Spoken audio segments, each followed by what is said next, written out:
So, welcome back to Daily Transfer Update, and today 3 more players linked with moves in and out of the club. Now, before I get into that, I just want to say thanks to every single one of you that have subscribed to the channel so far. Very close to 20,000 people, not far away from that now. Anybody who doesn't know, I will be starting a podcast when I get to 20,000. So if you are new, you can subscribe. It is absolutely free. Now let's start with a little bit of good news, and that is that Arsenal have agreed a deal with a goalkeeper from Germany, 21-year-old Marcus Sherbert. I had to think about his name then. Not Sherbert, Sherbert. But he is a 21-year-old goalkeeper. I think it was his birthday yesterday, who plays for Dynamo Dresden. They had a torrid season, finished mid-table, finished about 40-odd points off of the champions in that league.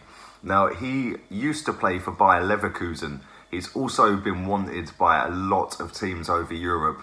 Tottenham have been interested. Man United at one stage were interested in him.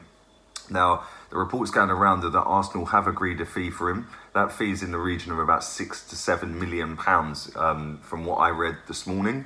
Now, we have also agreed to loan him either back to Germany or to a championship team, or a lower down the table Premier League team.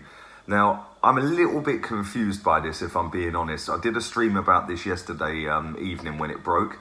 I'm very confused about it.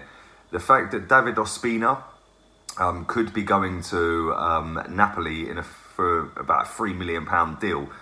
They were quite smart because obviously they had a compulsory purchase clause in the contract that said that if he played 25 games, they'd have to pay £4 million for him. He played 24 and now they're going to save themselves £1 million. Martinez has openly admitted that he wants to play first team football. Well, that's not going to happen at Arsenal. So we, obviously with Petr Cech leaving, need a replacement for him.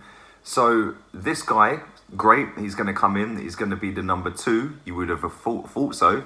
You would have imagined he would be the number 2, but no, we're loaning him out, which still means we need to go and buy another goalkeeper. So I'm slightly confused as to why we're going to go down this road. Yes, I get you want to get some of the best young talents in at your club. You want to strap them up to a deal. Yes, he's not ready to start for Arsenal. I get that. I get all of that. But surely that money would be better going towards something that is usable right now. A backup goalkeeper, another centre-back, something in midfield, a winger maybe. But I don't know, listen, I hope if the deal does get completed that he has a good career at Arsenal. Talking of somebody who has had a good career at Arsenal, and that is Laurent Koscielny. Now, the reports going around this morning suggest that Borussia Dortmund are interested in taking the 33-year-old centre-back to Dortmund in a deal worth £10 million. Now, that's actually quite remarkable business if you think about it. 33 years old, 1 year left on his contract, and has looked like an aging footballer despite how well he has played this season. I think his time is done right now at Arsenal. He's been at Arsenal since 2010. This season, 31 games he took part in, which was remarkable considering the injury that he came back from. And like I said, the performances he put in some of them games were just unbelievable. Not only for a player that's been blighted with injuries over the years, but a player that of that age to keep up with the pace of the league and stuff like that has been mad. Now, his overall record at Arsenal reads 353 games, 27 goals, which is pretty decent, and 5 assists. Now, we signed him back in 2010 for 8.4 million. Now, I know the transfer market has changed. I know it's obviously gone through the roof in terms of transfer fees and wages. But if we can make money on that, that is absolutely unbelievable. We all remember that he scored the equaliser in the FA Cup final, which got it to extra time. And then we all remember Aaron Ramsey's winner in the extra time in that final against Hull City. So, listen, he's had some ups and downs at Arsenal. He's had some good times, bad times. He's scored some goals that have been important. We all remember he scored to get us in the top 4 He scored the cup final goal, like I said, but he has had times where he's been a bit of a liability as well. Against Antoine Griezmann, trying to hoof it back over his head, and Griezmann goes through and gets an away goal, and they had 10 men in that game. That was the Europa League's quarter-final? No, it was semi-final. It was the semi-final. And then obviously we went away to Atletico, and then Diego Costa knocked us out. So, Birmingham Cup final, him and Szczesny had a bit of a mare in that one as well. Obafemi Martins bouncing away, backflipping his way to victory. So he has had a few ups and downs, but on the main part, I think he's been a pretty decent centre-back for Arsenal over the years. I wouldn't say that in recent times he's been anywhere near what he has been in terms of levels and being up here. He has seen better days, let's be real, but he still has that big performance in him every now and again. I wish him well if he does go. And like I said, it's just a shame that he's had some real dross centre-backs next to him and defenders next to him, even calamitous goalkeepers behind him. So I wish him well if he goes. Thanks for the memories and all that. And no time for sentiment anymore. It's a rebuilding process, and we've got to rebuild quick. And that leads me on perfectly to the third and final person I'm going to speak about this morning, and that is the Brazilian Malcom. We remember him from when we were linked to him before he went to Barcelona.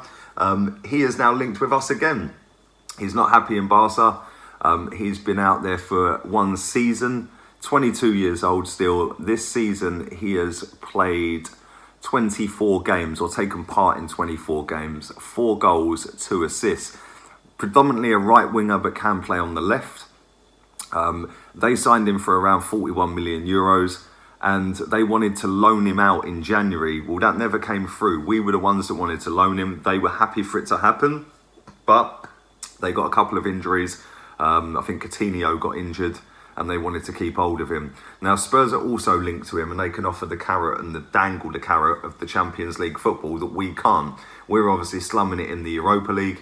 So, I don't know. It depends where he sees he would get the most game time. Obviously, they have Lucas Moura, who is a fellow Brazilian. Let's be real, he could tempt him into going there. He obviously plays on the same side, but they're both versatile. They can both play left or right, so that might be a little bit of a deal cruncher, but he might get more game time at Arsenal with the fact that obviously Tottenham have Son as well, and that we don't really have an out-and-out winger. So I think this would be a good move for him. Obviously, he slapped it at Bordeaux. He was brilliant for them. 96 games, I think it was, for Bordeaux. And he done really, really well, which earned him his move to Barcelona in the end. It just hasn't quite worked out for him, and it doesn't sometimes. Listen, we've seen Manu Petit, a bigger and better player than Malcom, go to Barcelona and never worked out. He came back to England, went to Chelsea, and he was brilliant again. So sometimes the club and the player, it's just not the right fit. I think this is one of them situations. I think that he's obviously not going to have rejected a move to Barcelona. That'd be a stupid thing to do. But I think it was maybe a little bit too early in his career. Maybe he should have gone to a club not as big as Barcelona as his next club. Maybe an Arsenal, maybe a Tottenham. And then from there, if he's carried on progressing, then he could have gone to the Barcelona in 3, 4, 5 years' time or something. But I think that was maybe just a tad too early for him. But let me know what you guys think. What do you think about Koscielny going to Borussia Dortmund? What do you think about the goalkeeper? Like I said, I think that's a bit of a weird one. But we shall see. If he turns out to be a top-class goalkeeper, then I'll eat my words. And what do you think about Malcom? Do you think that is somebody we should be signing? Leave it all in the comments section down there. I will be back at 5 o'clock today doing my live stream talking about a transfer that may or may not happen. Thanks for liking, subscribing and sharing. Really appreciate. I can't even speak this morning, man. I need a coffee. Really appreciate all of you guys that do that. And I'll see you on my live stream at 5 o'clock. I'm out of it. Laters, peeps.